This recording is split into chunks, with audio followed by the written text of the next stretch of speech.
Well, good day. We are doing our Bible reading from the book of Hebrews, the ninth chapter. Then verily the first covenant had also ordinances of divine service and a worldly sanctuary. For there was a tabernacle made, the first, wherein was the candlestick and the table and the showbread, which is called the sanctuary.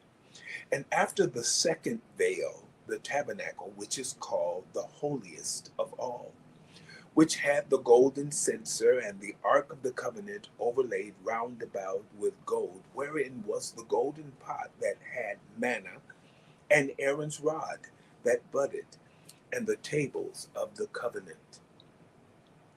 And over it the cherubims of glory shadowing the mercy seat, of which we cannot now speak particularly.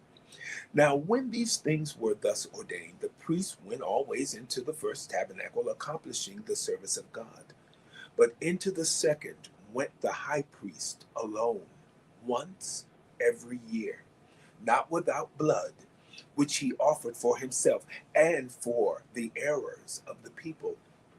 The Holy Ghost, this signifying that the way into the holiest of all was not yet made manifest, while as the first tabernacle was yet standing, which was a figure for the time then present, in which were offered both gifts and sacrifices, that could not make him that did the service perfect, as pertaining to the conscience, which stood only in meats and drinks and divers washings and carnal ordinances, imposed on them until the time of reformation.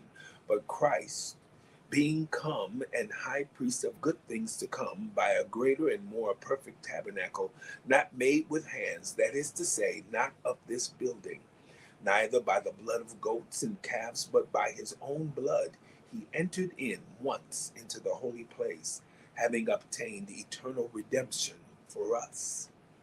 For if the blood of bulls and of goats and the ashes of an heifer sprinkling the unclean sanctifieth to the purifying of the flesh, how much more shall the blood of Christ, who through the eternal Spirit offered himself without spot to God, purge your conscience from dead works to serve the living God? And for this cause he is the mediator of the New Testament, that by means of death, for the redemption of the transgressions that were under the first testament, they which are called might receive the promise of eternal inheritance.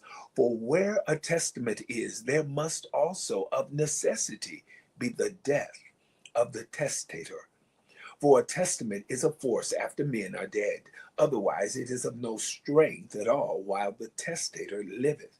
Whereupon neither the first testament was dedicated without blood.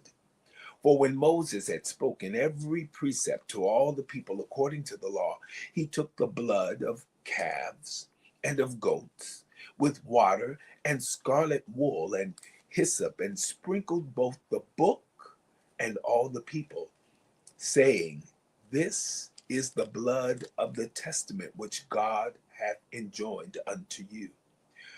Moreover, he sprinkled with blood both the tabernacle and all the vessels of the ministry.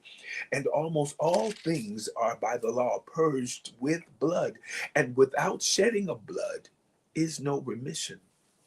It was therefore necessary that the pattern of things in the heavens should be purified with these, but the heavenly things themselves with better sacrifices than these. For Christ is not entered into the holy places made with hands, which are the figures of the true, but into heaven itself, now to appear in the presence of God for us. Nor yet that he should offer himself often, as the high priest entereth into the holy place every year with blood of others. For then must he often have suffered since the foundation of the world. But now once in the end of the world hath he appeared to put away sin by the sacrifice of himself. And as it is appointed unto men once to die, but after this the judgment. So Christ was once offered to bear the sins of many, and unto them that look for him shall he appear the second time without sin unto salvation. The book of Hebrews, the 9th chapter. Have a wonderful day.